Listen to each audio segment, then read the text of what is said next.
Thank you very much, Mr. Chairman.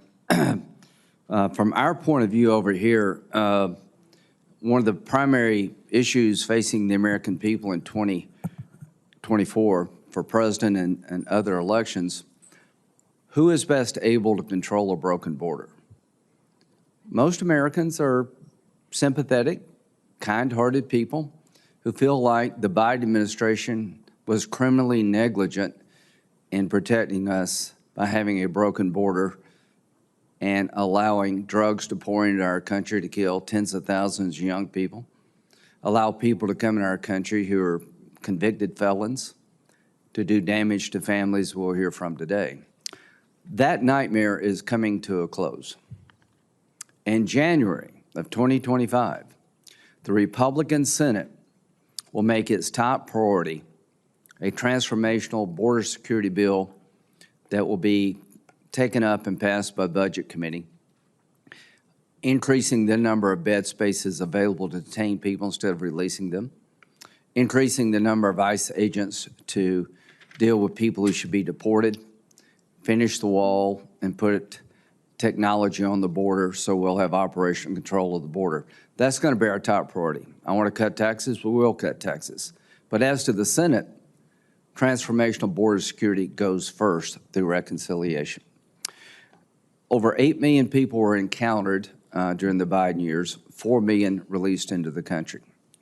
The non-detained docket that we have as a nation is over 7 million people. There are 600 and something thousand people on that non-detained document that have criminal records. We're going to start sending people out of the country that present a threat to us and should never have been here to begin with. The politics of immigration and broken borders,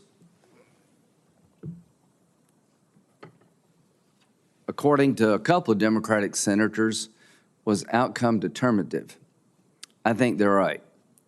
So as much as I respect and admire the chairman, I think your focus is misplaced here. You should be working with us to clean up this mess. You should want mass deportations of people here illegally that represent threats to our country. How did we get to where we're at?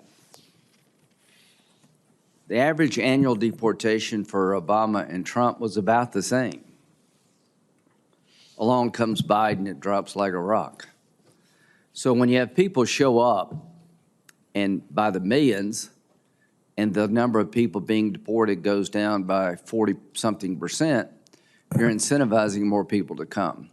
It is our belief that the only way you'll get control of the border is for deportations to start early so people will not pay the money to the coyotes and others to come to our border in the first place because they see people leaving, not staying. If we do not have outflow, the inflow will continue. An example of a broken immigration system was the abuse of parole by the Biden administration. Mass parole of people who did not meet the 2 criteria under the parole statute. The man who's been convicted of killing Laken Riley was paroled into the country because there was no bed space. There's nothing in the statute that allows parole because we have no place to put you. There are 38,000 beds. We're going to increase that dramatically. One of the witnesses here today, his family was destroyed by a man who had been deported 3 times. The 4th time was not a charm. So if you're here illegally, get ready to leave. If you're a criminal, we're coming after you first. If you've been paroled illegally, we're not going to give you the roots to attach yourself to our country because you should not have been here in the first place. As to the dreamers, hopefully we can find a solution to that problem. What I want to do is regain control of a broken border really quickly. The highest number of people on the terrorist watch list in our country exists today. I hope that number will go down pretty quickly. I know Senator Cornyn's on the Intel Committee. In many ways, a broken immigration system has created a ticking time bomb for our national security. So yes, the Republican Party will pass as its top priority border security, more bed spaces so you don't have to release people that shouldn't be released, and more ICE agents to deport people who represent a threat to our country and shouldn't be here to begin with. We're going to do that. And to my Democratic friends, I think if you resist rational deportation policy, you do so at your own peril.